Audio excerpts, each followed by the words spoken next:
we should be good. All right, ladies and gentlemen, one final mic check real quick. Hi. Hello. Hello. Hey. Volume looks good. Everyone looks good.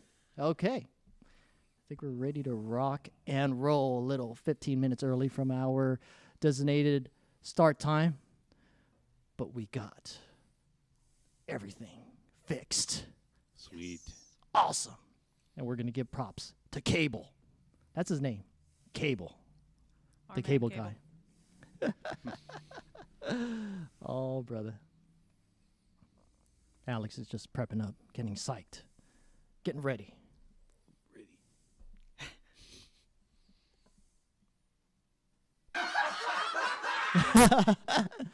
That's a soundbite. Nice. You guys get sound bites. Sweet. I want to push the button. Yes, thank you. Thank you. That's all? You get John a Gillette, quarter. everyone. John Gillette. I don't know that answer. No. Nope. Not going to happen. What in the world are you doing? No one knows. Awesome. So yes, ladies and gentlemen, we are fixed up, ready to go. Just doing a little last minute check on everything. And we're going to kick off this program. A little delay, but we're up and running. And we'll get into why we were delayed in just a few minutes.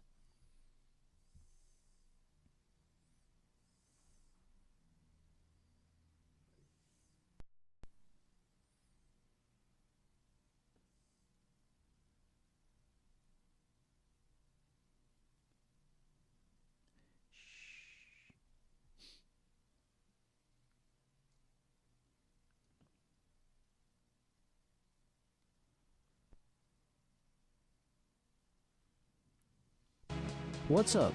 I'm Sam Maxon, aka Slammin' Sam. I'm a DJ, actor, philanthropist, self-proclaimed Renaissance man. When I'm not in the studio, I'm diving into my hobbies and exploring many interests.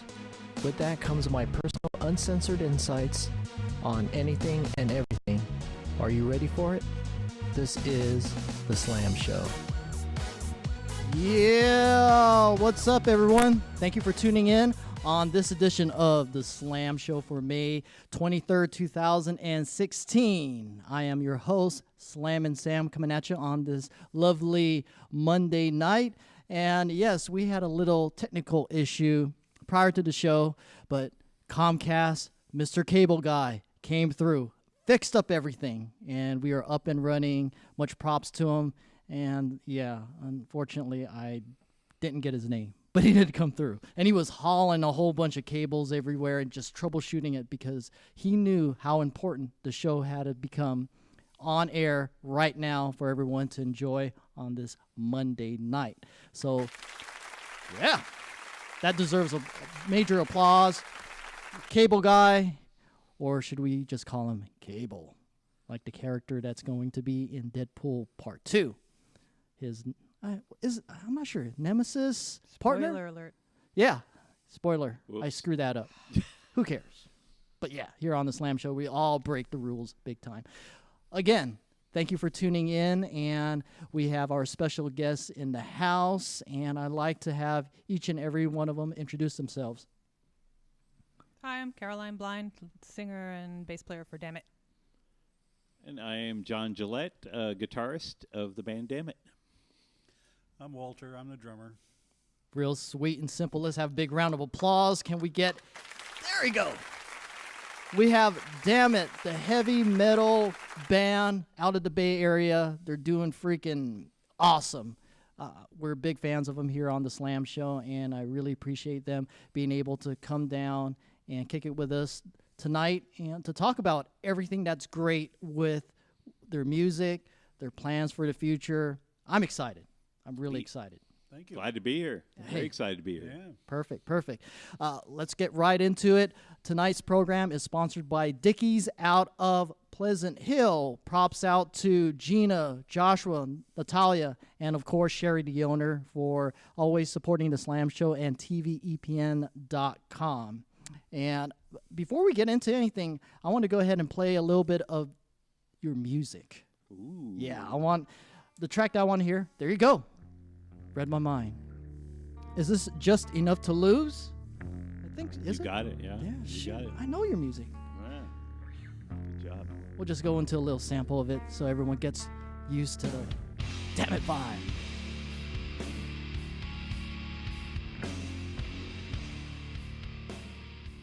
Yeah. So, Hey, I was just getting into that. hey, raise it back up, Rock Rage. I was only kidding. You want to hear his drumming? There you go.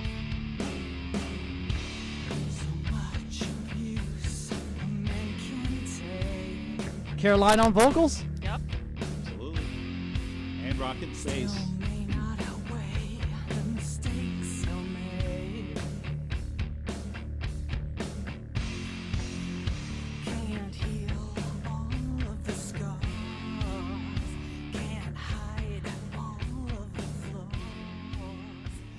Thank you. Nice, nice. Big time, big time. Thank you. Thank you. Now, the group, let's go right into it. I know, John, you've been on the program before, but we're going to reset everything, get everyone caught up with Dammit, its origins, how everything came about. But first off, since you are the main guy that created it all, how did you come up with the name? Well, it's all my fault. So back in the day, I'm talking back in the day. Some of you kids weren't around, maybe, but it was back in the day. Just believe me. We were. I had a couple guys who were trying to form a band, and we kept on trying to find all these cool band names. And this is when the internet was blossoming. We were searching on the internet for all the band names that we could possibly think of. Think this would be a great band name, and find they were already taken.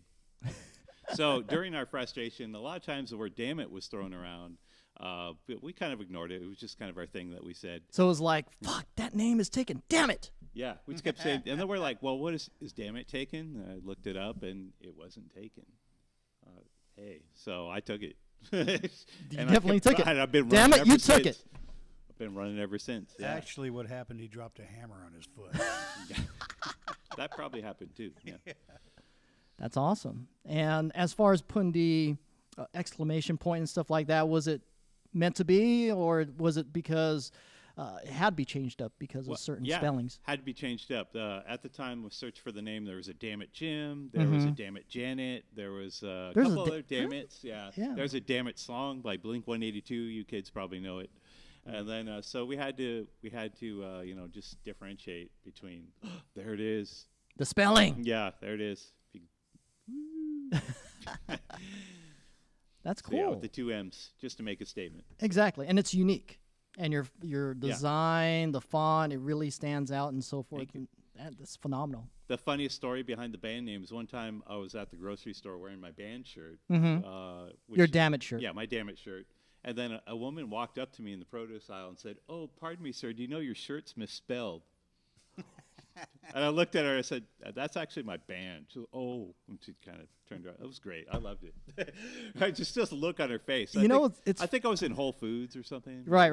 Yeah. You know what's funny is that because we're in the industry, so we always customize stuff, whether it's you like have to. certain spellings in certain ways. So I had an incident that was kind of similar to that with one of my CDs. And my CD is called, back in the day, Slammin' Sam's In the Mix Episode 1. I had 3 of them, Episode 2, Episode 3. And In the Mix wasn't spelled with T-H-E. It was D-A. Yeah. And some people would email me and say, "Hey, do you know that it's not D-A, it's T-H-E?" I'm like, duh. I did it on purpose because I wanted to sound in the mix, not in the mix. Yeah. So I certainly sympathize with that certain situation. So I found it funny. yeah. Lady in grocery store. This one's for you. So awesome. Let's get into everyone else that's currently in the band, playing their role, doing really well. Caroline, Walter, how did you guys get connected with this gentleman? Starting with Walter. I've kind of forgotten. It's been so long. Well, I know at one time I was Not been that long. auditioning people. Yeah, I probably saw it probably was an internet audition. Internet audition, Mhm. like on Skype or something. Well, no, No, it was not web based. Well, ad wise, Ad- Craigslist or something like Craigslist that. ad Probably or- was Craigslist. Probably was, yeah. Awesome. And was it like a easy connection? Did you guys have to warm up to each other? How'd that work out? Seemed to work out fine. Yeah, worked out good. Really? You're like, I have some. I could share a funny story about that. Sure. I don't know how funny these stories are, but they're funny to me. So that's all that counts. What else matters? So I Walter had auditioned, and there were 2 or 3 other people who auditioned. I was down to my 2 that I liked, and I was kind of weighing the option between the 2, and which is, of course, one was Walter and one was another guy. And so the other Bastard. guy. Hey, well, You hurt his At feelings. that point, you didn't know you so No, well. not it's you, all the other good. guy. Oh, the other guy. No, it worked out in your favor. So Yeah. the other guy calls me from jail. He gets this one phone call. Says, I can't make that second rehearsal as I'm actually in jail. But would you wait for me to come out? I said, well, thank you, but I think I'll be moving on. Good luck. Funniest part of that story, he did call me after he got out of jail about a year later and asked if he could join the band. I said, well, no thanks, dude. I'm good. We're all set. Thank you. I'd already been out of San Quentin about 20 years. Yeah, that's fine. He was already did his time. Oh yeah, so he was good. Yeah.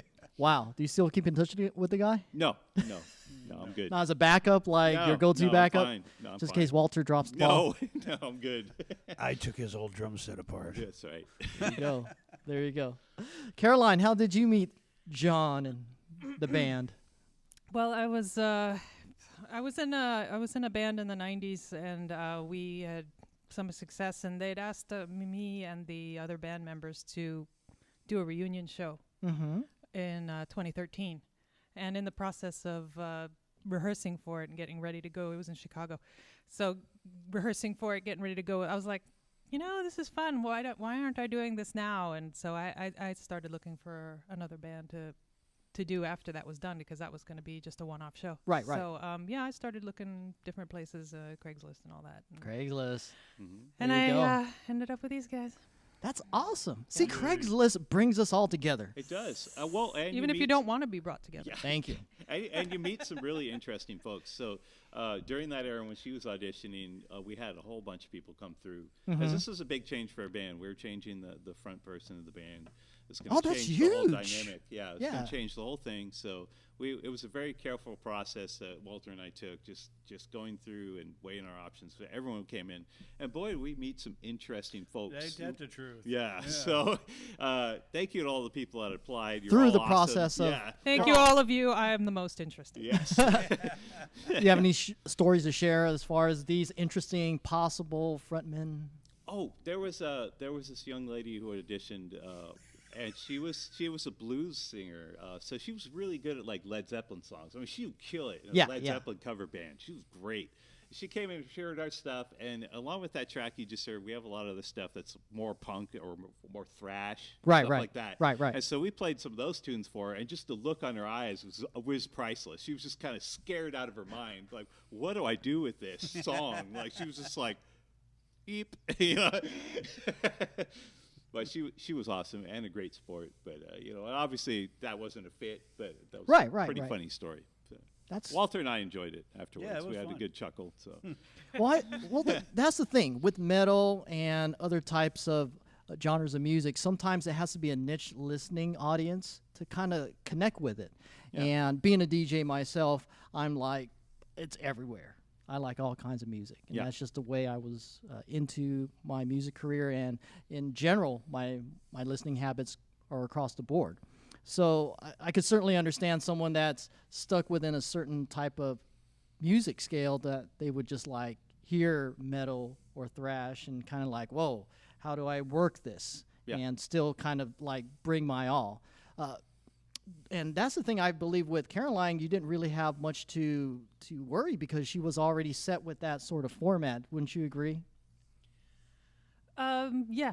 I also have listened to many different genres, and I'm into, and the thing was just, all you have to really bring to this and this variety is power, and that I've got. So Confidence. I like that. yeah, I'm loud, so here I am. Yeah, right on. Would you agree on that, John, that she did bring everything from that power to also the Oh, yeah. subtle vocal? Because through the tracks I've listened to, it's like she could really bring it and kind of hold back on those tones. And that's really important for a singer. Yeah. Well, your first band was what would we say that was kind of gothic metal? Yeah, or hard gothic rock. You gothic rock. Yeah, death So rock. we obviously during the audition process we checked out all that stuff, Mm-hmm. and then we thought that was great. Yeah. And then we got a sneak peek of her playing one of her last shows, the Sneak peek? reunion shows. of her Yeah, I old did that band. reunion show, and Yeah. they came. Yeah, and we Okay. came, checked it out. So that was that Uh-huh. one off, and that did it Yeah. right there. Yeah. Yeah, and well, that- we did a warm-up show before we went to Chicago, so they came to that. Yeah. Okay, and that was here in the Bay. Yeah. Yeah. I was sure. going to say, damn, do you go all the way down to Chicago for No, that one? Oh no, I didn't travel to Chicago. That would have been fun, but The Windy City. yeah. That was something else. That's awesome. So as far as like musical influences, let's go down the list, starting with Walter. Who really like touched you growing up as far as the type of music that you were into, and also as being a drummer? Well, not to put too fine of a point on it, but I've always tended to judge music by the drums. You know, I've Black Sabbath, Mm-hmm.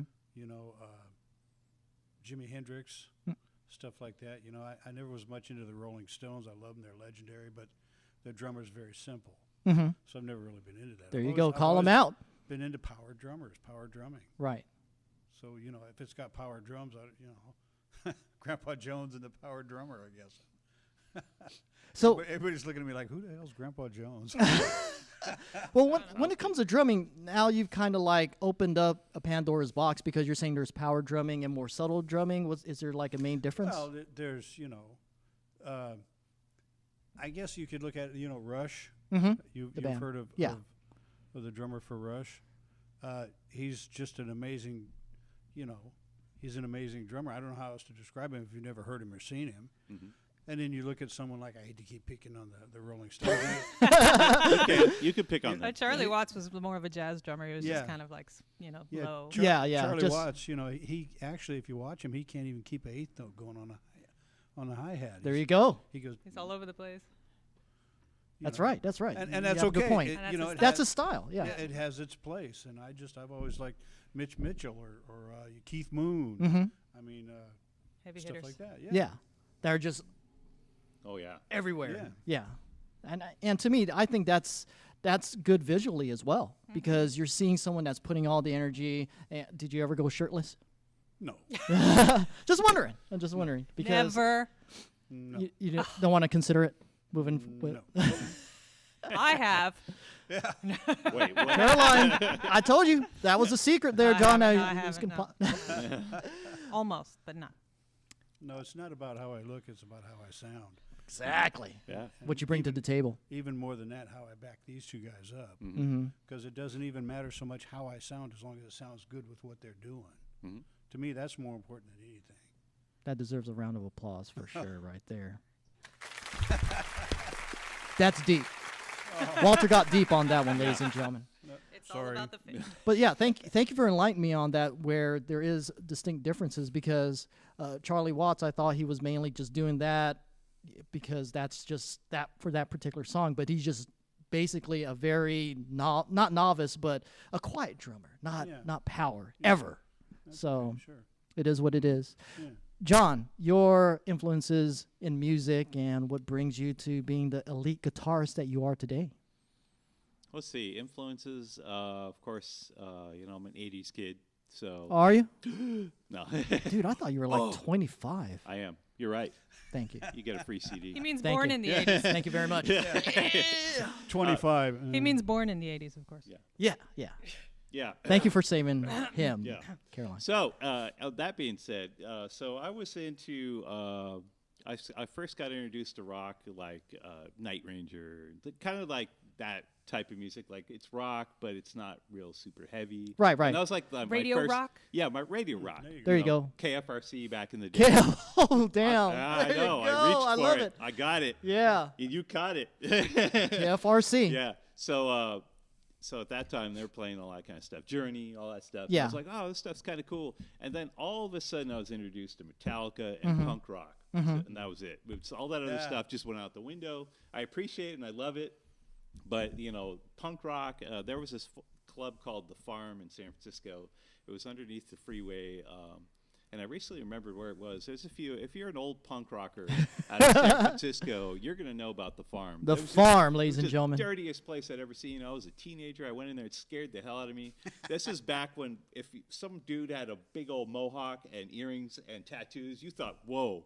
Like nowadays, mainstream. Yeah, like you it's go norm. to Starbucks, you can see that. Yeah. But back then, that was like a statement. Like, oh, this dude's like a hardcore punk rocker, man. Yeah, He's yeah, really yeah. in. Yeah. Like this is all in.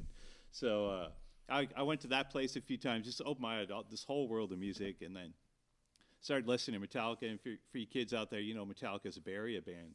So back on Broadway in San Francisco, we used to see those guys walking around. We used to see them at the Stone. They would play there. You know, before they got really big, they were all over San Francisco. You could just be walking by, hey, what's up? You know, you totally see those cats. So, yeah, those guys. So you know, the punk rock opened the door to metal, which opened up to you know, thrash metal, speed metal, death metal, and then when the '90s rolled around, grunge really turned me on too. So you know. My eye opener for grunge, so I got to see a show, this is an awesome show. I'm so glad. I just moved back into town from being out of state, and some friends grabbed me and said, "Oh, let's go to this concert. The Chili Peppers are playing." So, oh yeah, okay, I know the Chili Peppers. Yeah, let's go check them out. And they were playing with Nirvana and Pearl Jam at the Cow Palace. Mega. So I knew show. nothing about Nirvana or Pearl Jam because they were just coming up. Right. And I was out of state too, so I wasn't really paying attention to music at that time. And then when I saw that, it just blew me away. So I got all in. Soundgarden, all those guys. I was just deep into that. So I think between the mix of the thrash, the punk, and the heavy metal, and then now the grunge, so that's kind of where I dance in my playing. That's a lot of those feelings come through. That's awesome. And what I love. So. Yeah, it seems like your taste kind of evolved as you grew as a musician. Yeah, oh, absolutely. And then I even still go back and listen to Zeppelin and, you know, Pink Floyd, you know, all that stuff. Still appreciate it. I'm a little tired of it, but I still appreciate it. Hey, I said it. Oh, no. It's okay. That's awesome. Cool. Caroline, your influences. Well, I grew up in New Jersey. So just growing up on the radio, it's lots of classic rock and southern rock in New Jersey because they love that. Yeah.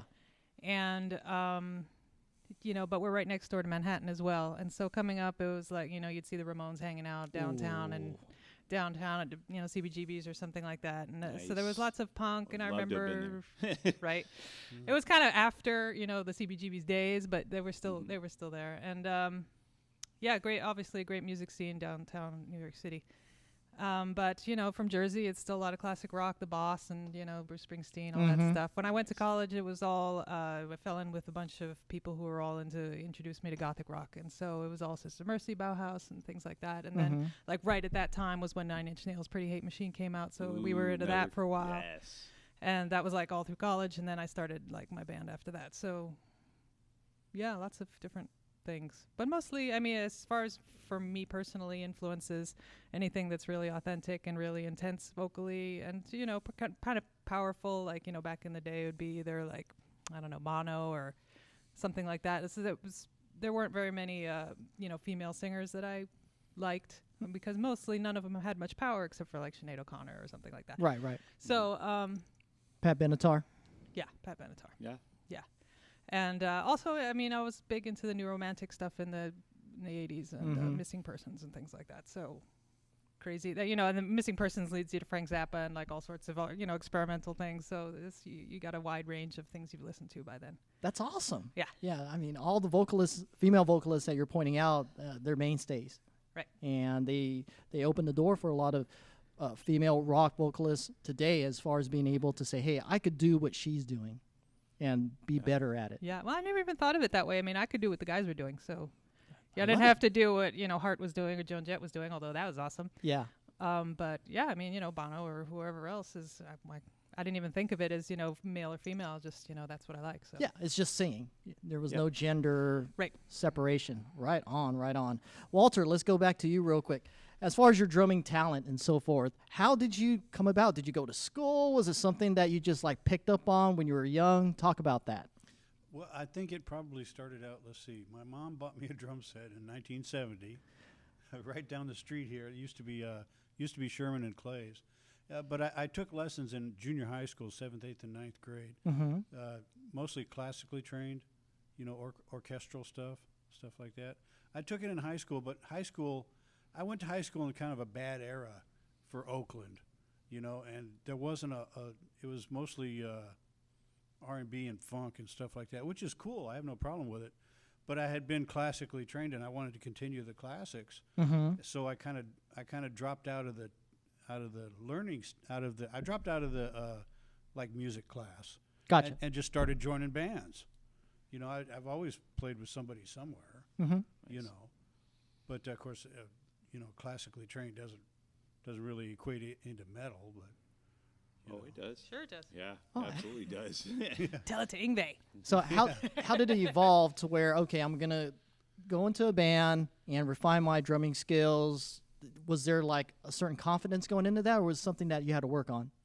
I always felt confident at it. I don't want to say I was uppity about it or anything, but I've always been confident in my music. I've always been I say humbly, I've always been a good drummer. I've always keep good time and stuff like that. I've learned over the years where to back off a little. Right. You don't go into a really ridiculous fill when the guy's trying to start his guitar solo. I'm gonna outdo it. Except for that But one song. I always felt driven to play music, and I've always loved rock and roll. So I've always felt driven to play hard music. Back in the day it was hard rock. Right. Even before the term metal came out. Mm-hmm. But yeah, I've always been confident at it. That's cool. Now, as far as just being able to do other things like singing, was that part of the repertoire, or is you just, all right, I'm just a drummer. I already tried it. I already know I can't do it. Well, I'm going to say I used to play the piano. I've actually decided to try taking it up again. But there was a time in my life when I played the piano decently. I wouldn't say I was. No wonder you made the approach over at the Grand one here in the Yeah. studio. Yeah. You're like, I saw Baby Well, Grand. I'm having a flashback. Yeah. No, my mother was a concert pianist. There you go. Wow. That's where the music came from. There you go. You It's know. in your DNA. Yeah, can't help it. Sorry. I got to sorry. rock till I drop, folks. That's all Right. there is to it. Mm-hmm. I love it. I love it. John, let's go over to you. Guitarist, bassist. You're just phenomenal at it. How'd all that talent become you? Musical family as well. So and artistic. So I know my mother used to do a lot of painting. She still does some sculptures, stuff like that. Till now. Huh? Active till now. Yeah. Oh, she that's awesome. she still does some stuff. She still makes these little fairies and cool things. So and then my two sisters. We all grew up in Pacifica. It's my hometown, Pacifica, California. Pacifica in the house. Hey. Go Tigers. Tigers, man. So yeah, right. But anyhow, so they're a couple years older than me. So when they went to high school, there was actually a music class, and they took band and all that kind of stuff. So they got a pretty good start on their education in music. My oldest sister went for kind of violin and guitar kind of stuff, more violin, and then and they both played flute, and then the sister in the middle, I'm the youngest. The sister in the middle mainly played saxophone and flute and piccolo, stuff like that, and also could play guitar and stuff. So they got a good start, at the high school level, and then just continued with it later and still play, casually. Actually, my oldest sister plays semi-professionally in a bunch of bands all around the North Bay. Awesome. We'll probably actually get her to kind of sit in on a song or something. Get some cool creepy violin stuff work going Creepy on. violin. Yeah. All right. Some All right. intense stuff. So we're thinking about that. So yeah, growing up, there was always music in the house. People practicing music, and so I was kind of drawn to the guitar again from the rock and roll, of course. I originally though first wanted to be a drummer. So, but my mom said, "Hell no, you're not getting a drum set. I'll die before you get one." So I got. Is it because of the noise thing? Oh yeah. She was not having it. So there wasn't a big budget for that anyway. So I mean, did you bang on some buckets just to give a sample? And she's like, yeah. "Oh, all right, my son, no." I was all about I just want to be behind that kit, just mashing away, let's go nuts. I knew there was something I liked about you. Yeah. But again, didn't get it, and then so I went to guitar. Actually, I remember early guitar before I could afford a guitar. I was a really young kid. A guitar was lent to me. It was actually a left-handed guitar, and I played it just fine because I'm kind of ambidextrous anyway. So I kind of leant towards left-handed Right. at that age. Started kind of messing around with it, playing with it. Not anything serious. Didn't take any classes. And then later on, I was like, okay, I'm going to pursue this as I was getting a little older, teenager. But just could only find right-handed guitars. If you in that era, kids, if you wanted to get a left-handed guitar, you either flip the sucker over, which is kind of weird, or you paid a lot of money. So I didn't really do either. So I just went right-handed, and it took me a minute to get the hands to work right, and then just started rolling ever since. Now you're just as talented guitarist that could go both ways. Ooh. I haven't tried left-handed in a while. That might be a neat experiment for a song. There you go. There you go. So everything was smooth from that transition point on. You're just like, this is the instrument. I'm not going anywhere with it. Yeah, I just got entranced by it. So I'm completely self-taught. I haven't really taken one lesson. Now, when you say self-taught, obviously you're just learning on your own. But can you read music, or is it by ear? Be truthful now. By ear. There you go. Definitely cannot read music. I'll ask this guy, and we'll both look at it funny. He knows it better than I do, but and maybe we could translate it. But no, it's like Greek or Japanese. Right. If you don't keep doing it, it gets rusty quick. Well, there's agreed. tablature. I can read that. So there you go. If you it's go a little to the something. tablature, and then you can kind of get into that. Ingve just rolled over. Hey, sorry, Ingve. So, self-taught. So you're talking about hours in front of magazines or books, trying to learn weird things. Most of my best learning was playing with other people. Right. So when you start jamming with other people, you always want to jam with that dude who's better than you. Not not only does it humble your ass, but then you can learn off of learn him. off him and you grow. So I remember just a quick funny story about that. I remember early guitar days. I'm like trying to shred. I'm like, I want to do some thrash. But I'm jamming away on my cheap little guitar and my little practice amp, and I'm like, man, this thing just doesn't sound right, man. There's something wrong with this thing. So I remember I was hanging out at a party with this other dude, was just shredding, and I go, hey man, I think something's wrong with my rig. You want to check it out for me? So he just gets on and just blows it away like. I go, oh, so it was just me. All right, so I get it. So, but that fueled me to get better. Go for it more. Yeah, exactly. That's just the way it is. You're only going to get better with more practice and more support. Where you could say to yourself, "Hey, I still have all this room to improve, and I'm not going to stop until I reach the top." So, that's there you the trick. There is no top. You got to keep going. Well, I got this thing. This is cool, but what's the next thing I can go for? I learn this other thing, or you're never done. Oh yeah. It's an ongoing education for all of us. You never sealing off. And as far as your guitars and stuff like that, are you like a connoisseur? Do you have like a specialty custom one? Are you particular with brands? I do. Some of my babies, I call them the twins. I might have a photo on Facebook if you find me on Facebook. They're Jackson Kelly guitars, so they kind of look like an Explorer, but it's made by Jackson, and they have this red crimson swirl on them, so it's really cool. And I bought two of them because I like the first one so much, so I call them the twins, and I just set them for different tunings, so when we're on stage, I could just grab, instead of retuning my guitar, which is very boring for the audience, you don't want to put them through that, just switch guitars really quick. There you go. But I did also get a signature guitar. I got to give a shout out to Fireplant's guitar. You can find them at Fireplant's. I think it's fireplantguitar.com. Check on my page. So I got a signature model there. So it's a really cool guitar. I got some pictures up on the Facebook as well. How much that run you? Oh, that was a pretty penny, but but They put his name on it. But my name is on it. It's actually a signature guitar. That's dope. And you get to design it, so it's really cool. Yeah. So I went through and picked out everything I liked, the shape and the design, the color, and everything. So if your place is going under in the fire, that's the first thing you're going to grab, right? Right. First thing, the wife. Second, the guitar. There you go. Yeah. Love it. Love it. Right on. Caroline. Yes, sir. As far as your singing ability and being able to harness that the right way, how'd that come about? I just had a lot of angst inside. Simple enough. Good answer. Yeah. I just had to.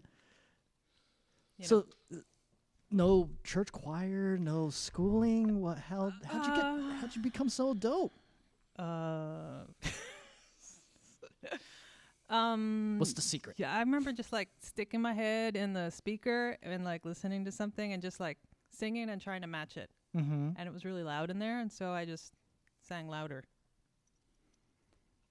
That works for me. Yeah. Down. That was the audition too. Yeah. That just- really happened. I mean, musical family. My dad was really into music Mm-hmm. and a cappella singing.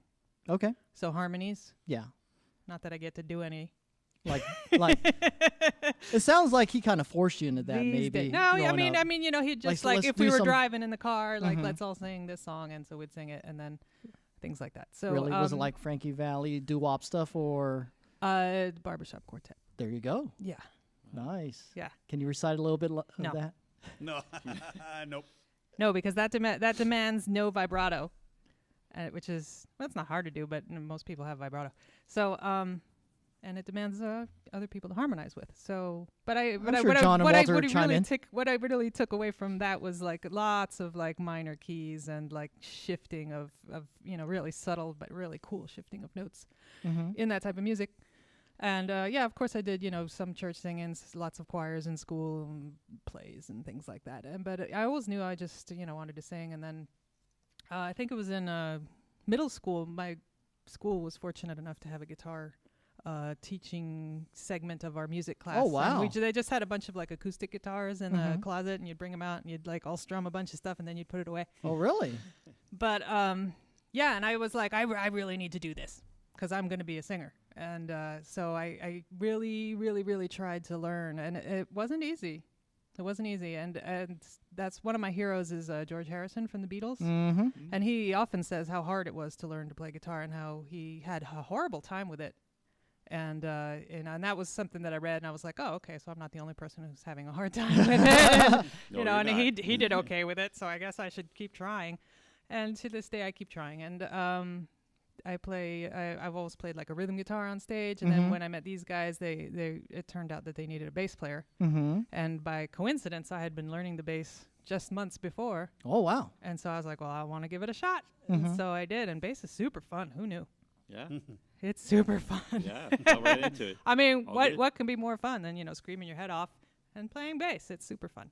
Yeah. I recommend it for everyone. Now, being a singer, being the front lady, and being able to rock the bass, did you find it challenging trying to balance the two, or did it come Yes, natural? it's a Because super challenge I mean, to it's- do, especially if you're rhythmically different on both instruments. yeah, It's super hard. I mean, if you're just singing on the beat and you're playing on the beat, which on the bass you usually do, mm-hmm. then it would be easier. But I do have a hard time, like if I'll write a song and then I'll come in to practice it and I won't be able to sing it and play it at the same time yet. Right. And then I Yeah, have to practice practice. that Mhm. and then put them together. And then it's just a matter of conditioning your brain to do it.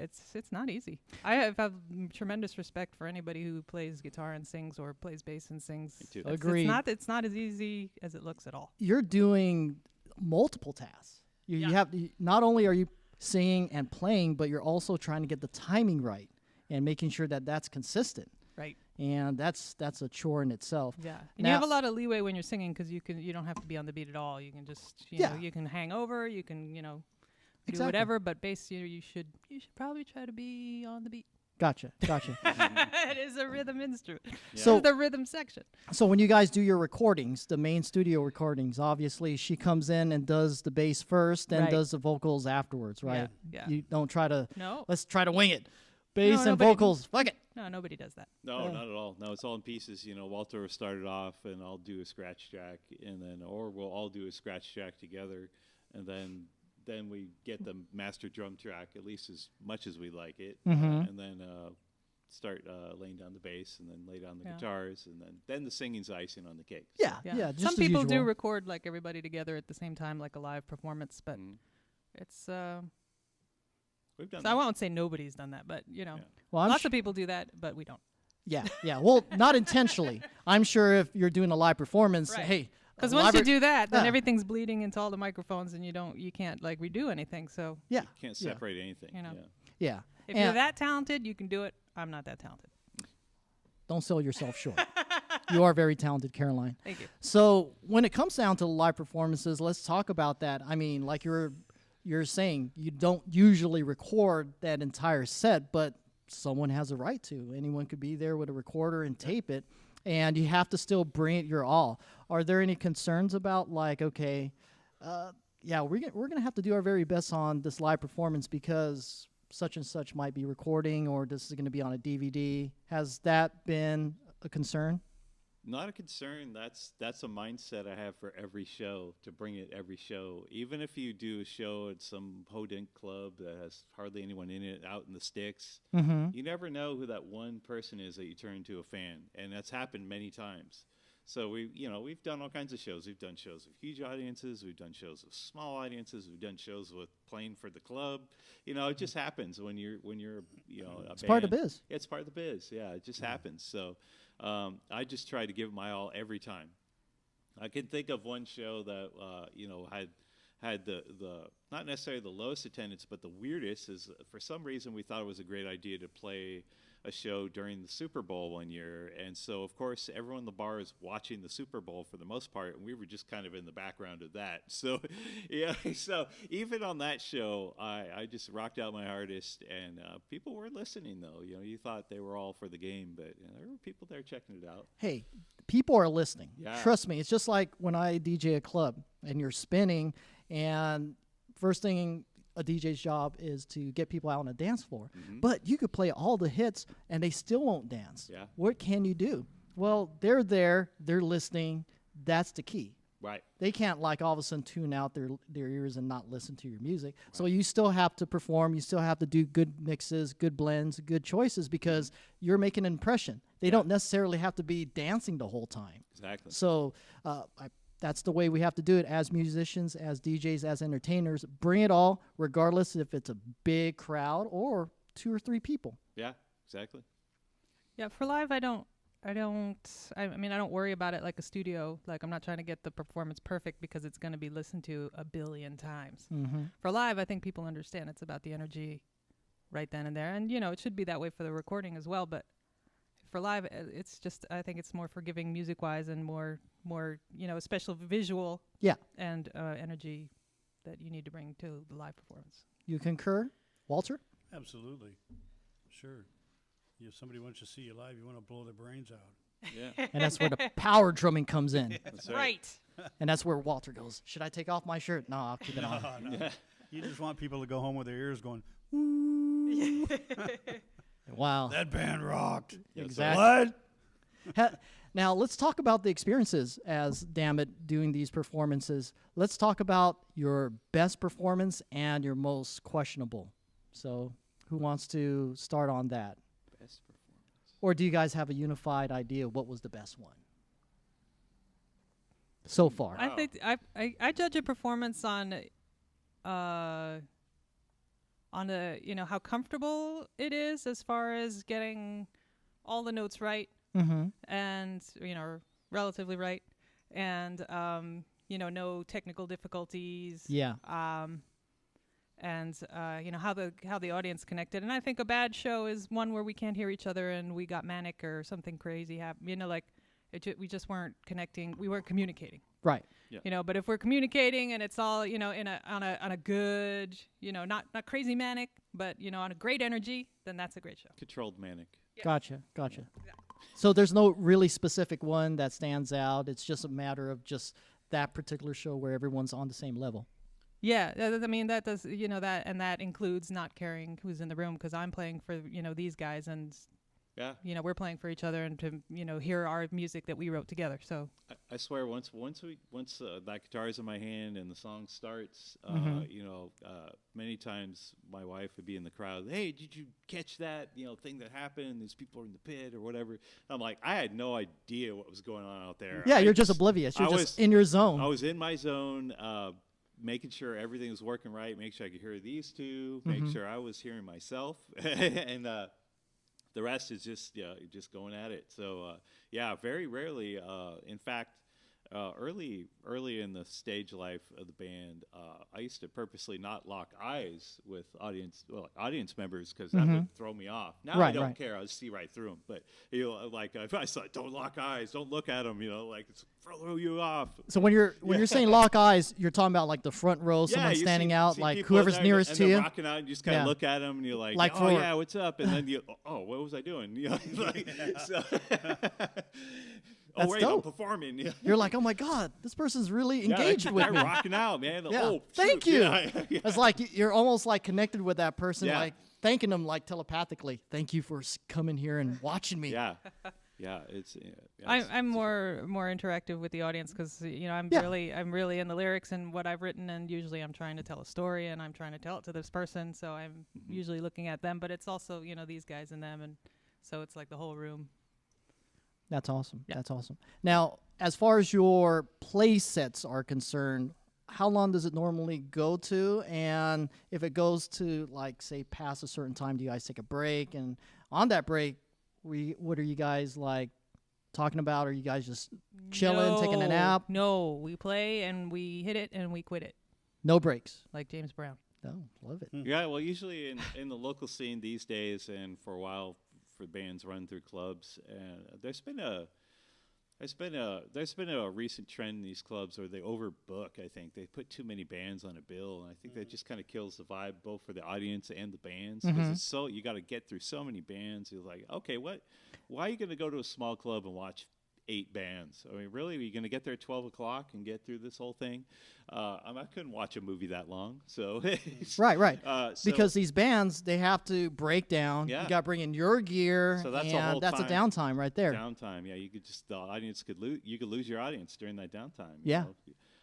So fortunately, it's not always that way, but I see that a lot these days, and I think it's all about just them. They're trying to make a buck at the club. It's really just the reality of it, which is fine. But yeah, usually the sets, we do 30, 40 minutes. It depends on if we created the show or if we jump on somebody else's show. Meaning if it's something that we're the promoters of, or if somebody else is promoting.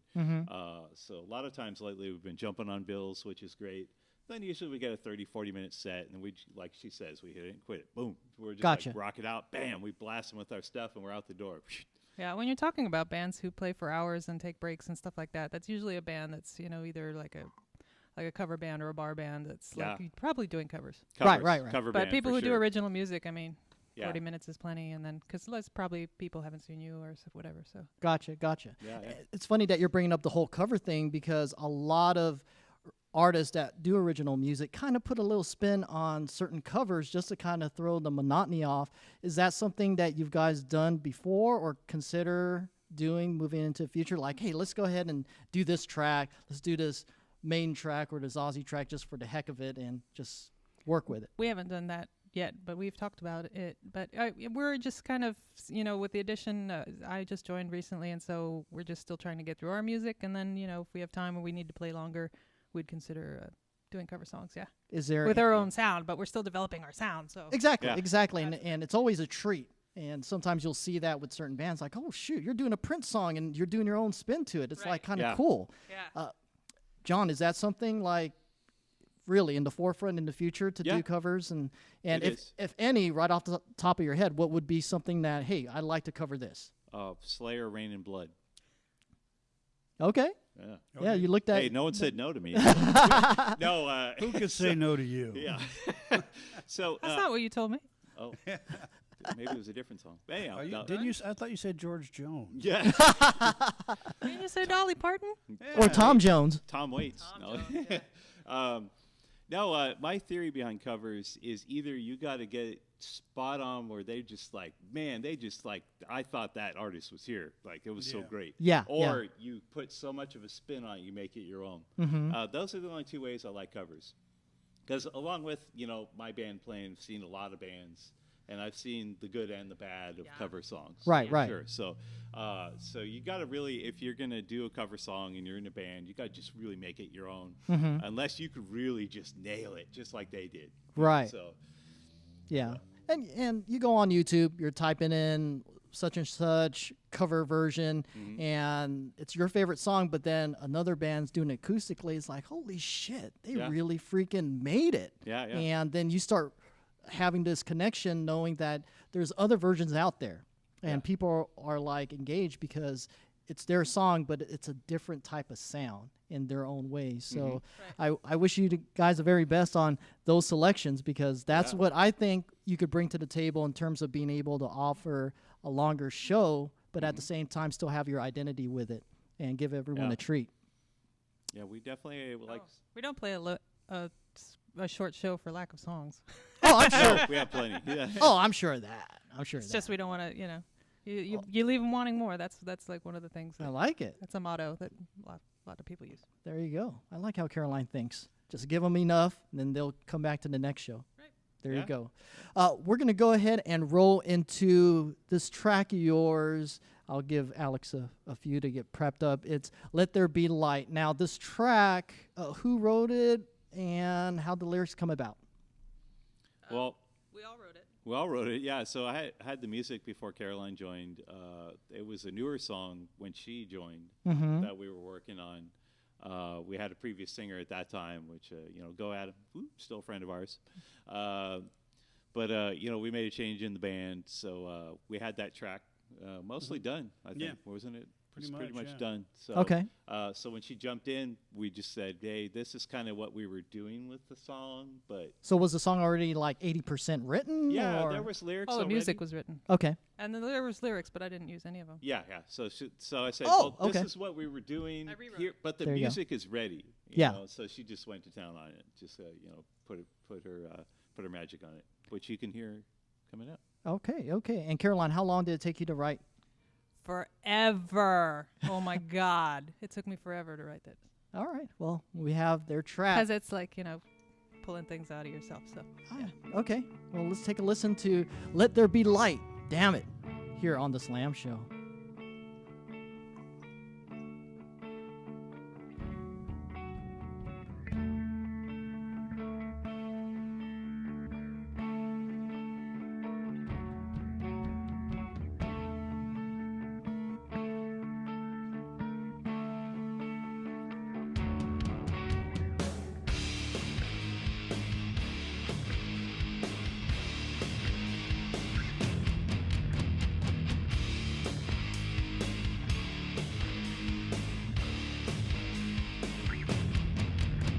Can hold these twisted ends, or trust belated friends.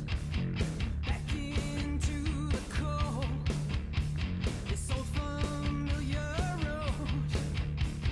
Soon as dark, it all falls apart. Each every mile is wasted. Quick and the dead already ahead, and a race that's yet to be created. Illuminated.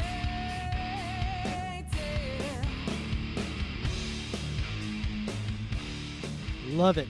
Killed it. Killed it. Wait, Killed it. Killed it. totally worth it. Wow. Totally worth the wait. We got to get applause for that one, Mr. Rock Rage, because that was just dope. Super dope. Super dope. I get it. So, yeah, I mean, when you listen to it, it's done. It's well produced, everything. Now, when it comes down to the mixes, the mix downs and everything, John, you take it to a place or you do it all on your own? Well, we have Walter's home studio, which is quite impressive that we do. Walter's a lot home of stuff there. studio. Yeah, but we did not do that there. We went and got to give a shout out to Tim Narducci. He used to be the front man of a band called Spiral Arms. He has a new band called The Watchers. He's also in a ZZ Top cover band called Beer Drinkers and Hellraisers. So Nice. awesome dude. We've known him a little while. Excellent engineer and helped produce a little bit as well. So we went to his studio, and that's where the EP Darker and Darker came to be. Yeah, he did a really great job for us. Yeah, there it is. Oh, there you go. The EP. The EP. And the artwork, who is it? Who did it? The artwork, there's a friend of ours. His name is Jason Doobie. You may have seen him on the show. Who the hell is Jason Dubin? I Right. fucking So don't know. comic book artist out of Sacramento, and he like grew his company. He's a really amazing dude. So he started off drawing comics in college, and his pastime, like to just pass the time. And then he started just doing his own comics after a while. Then all of a sudden, his own comics became so popular that he started attaching other artists to his brand, Scattered Comics. And then now this guy's got a whole empire, like of all these comic book artists. So, and we've known him a long time. So I just basically called up Jason and said, hey, you know, we got a new album dropping. I need some artwork. Who do you got? So I just kind of looked through samples of all his artists he's got in his company. And I said, this guy's, I like this. Let's do this. And I want it to look like that. And I want to have this stuff going on. And man, they just did an awesome job. It's awesome. Yeah. It's incredible. And we had talked about on the pre-show in terms of being able to have like character artworks kind of evolve into future albums and stuff, kind of like Eddie of Iron Maiden. Oh, yeah. Is this the Eddie of Dammit? It might be. Maybe. It might be. I don't want to, I don't want to talk too early. You know, we are actually currently writing our full-length album right now. So that's why you That's kids awesome. haven't seen us at the live clubs in a minute. We've been locking ourselves into dark rooms writing music. There So you go. You can't be at two places 'Cause at once. It takes forever. I'm sure. I'm For sure. me, personally. Well, because you're doing the writing, and everyone's kind of counting on you to bring the material. And Well. as far as being able to get the ideas for the songs, what's the inspiration behind it? Is it just the whole instrumental of it? You're Oh, like, it's okay, horrible. You don't even want to know. I want to know. It's like of total screaming. self-examination of like, what the hell am I trying to say, and get it into 2 sentences, and it's just takes lots of writing, and it takes a lot of introspection, which is uncomfortable often. So Well, that's the whole thing. When you bring out greatness, something has to kind of like take a step back, and whether you go into a cocoon or hermitize yourself for a couple days, Yeah. you bring out that special. I mean, I could just write fluff, but I don't think that's what people Oh want. so. no, people read right through it. I could just rhyme, but Exactly. See, Yeah. that's a dedicated songwriter there, John. yeah. Mhm. You, Yeah. you have to admire that. Now, let's jump into something outside of the whole music thing with hobbies that everyone kind of gets into outside of being involved with the studio. Walter, you are an interesting fellow. You volunteer over at the Railroad Museum. Explain that? Yeah, well, my father was a machinist for the Southern Pacific Railroad, and the roundhouse he used to work at is in really bad shape. But there's a little outfit right next to it called San Francisco Trains, and they're trying to restore the roundhouse, and they're also restoring some steam locomotives. And I don't know, I was grooving on my dad one day, and I went on the internet and I said, I wonder if Bayshore's still there. And sure as anything, the roundhouse is in horrible shape. But so I contacted him and I said, gee, I don't know if you're interested or not, but my dad used to work there and I know all kind of stories. And he was like, yeah, man, come on over. So I'm being facetious, but I got involved in it. It's been a lot of fun. It's a lot of hard work. Railroading's heavy work, but I could imagine. it's just a hobby. I mean, Right. you know, and it's a very expensive hobby too. So All I'm glad hobbies are expensive. yeah, I'm glad I don't have to foot the bill. Well, not as expensive as your car hobby, right? Because you are a car enthusiast. And Yeah, I've kind of put that on the sidelines for now. it just started hitting the pockets, right?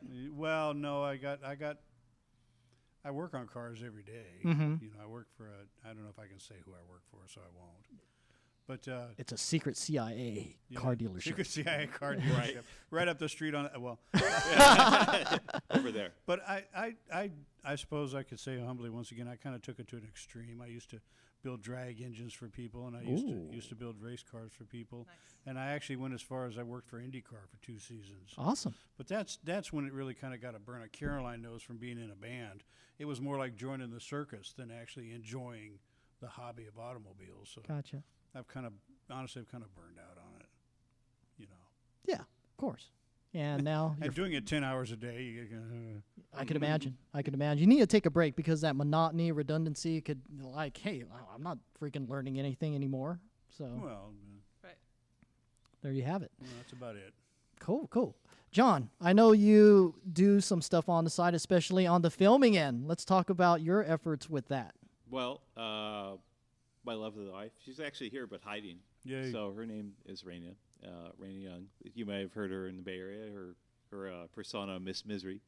Yay! Woo! Yay. And so when I met her, she was already a filmmaker doing short films and stuff like that. And then she knew I was a musician, and she also knew that I did audio editing. So when we were first starting to hang out, she was like, "Hey, I have this short film. Would you want to help me edit it?" And I was like, "Okay." Like, I don't know how to edit, but I've Little done did he know. audio editing, so can't be too different than that. I was already good at computers, so that was kind of the kindling of it. And then we just started filming short films, and then we created a production company called Last Story Productions. From there, gave birth to 2 shows that we have multiple episodes of. We've done feature films. We have one that's out in distribution. It was our first film, a documentary called Welcome to My Dark Side, which is a women in horror documentary. We interviewed over 34 women in the horror genre. So you can find that now. You can go to Amazon and look for Welcome to My Dark Side. There you go. A women in horror documentary, and you'll totally find it and watch it. So so then our second movie, which we finished, called Forgotten Tales, which actually Sam here has a small part in with Lady Sage. They're in a little segment. I won't give anything away. You got to get the DVD. Got to get the DVD. So that's coming out End of June. end of June. I just got word. The end of June. Our distributor, a shout out to Jeffrey, SGL Entertainment, is going to be distributing that monster, and it's going to be out in the stores soon. That's and awesome. online. So look out for that. You know, you can check the Dammit page and message me there. You can check me at the Last Story Productions page and say hi there. Say hi on Facebook. But yeah, filmmaking. We do all kinds of stuff. We've done commercials for people. We're doing our music videos. So one we recently did for Darker and Darker is up on our site. You can check that out. dammitsf.com. Yeah. I think that's Rock Rage's favorite video right now. Nice. Nice. We're working on a second one. We have, it's mostly done. We have a lot of the footage done. We need to do a couple more shoots, and then we're finished. That's I'll awesome. put that one up. So There you go. It's a big empire you're creating there, John. Proud of you. Yeah. Yeah. And we like to do our second cameo whenever you guys are ready. Oh, yeah. Think of a scene. Think of a scene. Something that I'll survive in or something. Okay. Oh, yeah, we killed you last time. You did. Oh. You did. But you know what? I could come back. Spoiler alert. I could come back as Delete a that twin part. brother of sort. You know how they pulled the twin brother thing? So just an idea. Caroline, you belong in a not bicycle, Whoops. Uh-oh. motorcycle club. Talk about that experience. Just for fun and recreation, the San Francisco Motorcycle Club was founded in 1904 and has been consistently running since then. I joined like 3 or 4 years ago because I was looking to do some more far rides and group rides, and You wanted so to that's sort thrill. of my vacation time is to get away. On a budget, you can get for the price of a tank of gas, you can get pretty far and see lots of things. So Exactly. yeah, so it's a lot of fun, and lots of people I know ride. So that's how I got into it, and yeah, it's fun. What kind of bike do you have? I have a VFR 800 Ooh. Okay. Yeah. There you sport go. bike. There you go. Yeah. Walter, John, you gotta step it up. Damn. No, that's okay. You got a biker chick in the group. You gotta hold your own. And dirt biking, of course. It's fun. Man. They've got the coolest motorcycle hanging from your clubhouse, Oh, hanging from the this is so roof. cool. That it looked like Yeah. it was an old Harley or something from 1902. It's or a something. really, really old motorcycle that we have in the clubhouse. Somebody donated it. It's from it's from 1912 or something like that. And Really? it's got like a leather chain, Ooh. Yeah. and It's it's wild. like basically a bicycle with a tank on it. And Yeah. Yeah. it's really cool. Hey, let's take It's this. like a museum piece. Let's Wow. take this and see if it'll run. And here we need a wire. And what about hey, here's some leather. I mean, Yeah. Like that. Yeah, Yeah, and the yeah. San Francisco Motorcycle Club has lots of memorabilia on the walls from lots of mayors and Dudley Perkins, who owns the Harley Davidson dealership down here. Mhm. He was like an original member, and his son is still a member. And Oh wow. yeah, like all sorts of people have been members of the club, and women have been able to vote in the motorcycle club since before women were able to vote in America. And Setting pretty cool. standards. so there's a lot of memorabilia, old pictures on the wall, and Shoot, don't have American pickers go there. They'll bid on Right. everything. Yeah. They're like, oh, we got to put this on the not show. for sale. As a matter of fact, if you find any San Francisco Motorcycle Club memorabilia, that's something we buy often and keep in our library. So Oh, there you go. There you go. Right. Right on, right on. Well, guys, to close out the program, let's go ahead and do the shouts and plugs from each and every one of you. Starting with Walter. Any special thanks to people out there? Well, I should probably thank Soul Tone Cymbals. I'm one of their endorsers. Okay. I thank my party of two here. Best band I've ever been in. Oh. Maybe I better take that one back. Yeah, wow. That's it? I'm done. Oh, no significant others or anything like that? Well, shout out to my daughter Melissa Okay. and her That's awesome. fiance Nikolai, Okay. which whatever the camera is. Okay. You know. There's no Mrs. Walter or anything like that? No. Okay, so you. Are you married or happy? Oh, you single ladies out there. Oh, there you go. Available. So go ahead and share your eHarmony and your Christian Mingle handle if you like. Christian Mingle. Right on, Walter. Single man, I love it. John, take it away. Oh man, huge shout out to all the fans. We released this EP. We never know where our music's going to go, where it's going to end up, who's going to like it, who's going to throw it in the trash. So we just enormous response, just overwhelmingly positive. Just put tears to our eyes. So thank you, everybody. Awesome. Yeah, right on. Woo! Thank you. We couldn't do this without you, Not worried. and we wouldn't do it without you. So. Yeah, so yeah, just all the fans. My lovely wife, Raina Young. Oh, you didn't. Always You didn't want to supported skip me. that. She would have. No. Oh, the ride home would have been bad. Not only You mean the walk home? Oh, Walter's on point. right, Christian Mingle, you'll find him. not only for the inspiration in doing all the music, not music, in the movies and stuff that we do together, and that was another media for my art. Just that I never knew I had until I met her, and then also likewise, as we support each other, she also supports the band and does a lot of stuff for the band and with the band and all that kind of stuff. So it is a whole big family that we have here, and we're all working on multiple projects together and doing all kinds of stuff. So very cool. Shout out. Woo. There you go. There you go. Right on. Caroline. Shout out to my brothers in Dammit, making me, for keeping me musical, and doing it and getting up on the stage and writing those songs. And shout out to my club brothers, SFMC, and my family, and you guys, Thank you. and you guys, There you go. and that's it. And we got some activity here in the Oakland streets a little bit. Oh dang. That's the city anthem. Siren. We sing you the song of my people. So is there a Mr. Caroline? Yes. Okay. Okay. All right. Just want to make sure before you put out any social media information out there. So. What? What? Yes. Shout out to the man, the husband, the kids, the cats, the goldfish. Can't forget the goldfish. Right. Cannot. They keep me calm and zen. Like, There you go. Zen. watch the fish. There you go. There you go. Be the fish. Be the fish. Be the fish. Be as one. There you go. All right. I'll go ahead and close out the shouts and plugs. I'd like to thank everyone that's out there watching the program. Thank you for all your support, being able to keep the Slam Show going for all these years. Very special shout out to our special guests in the house. Dammit, Walter, John, Caroline, thank you for making it happen. Thank you guys. Thank I'd like you. to Thank thank you. Miss Misery that's in the audience chilling. She'll be on the program promoting her stuff eventually Yeah, we'll get her on you. for sure. And also my main man, Rock Rage, behind the scenes. Can't do it without him. Our executive producer, Michael Murphy, that makes everything here in the Oakland area happen, as well as our affiliates and sponsors of the program.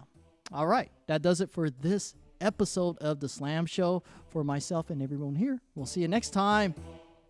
Peace.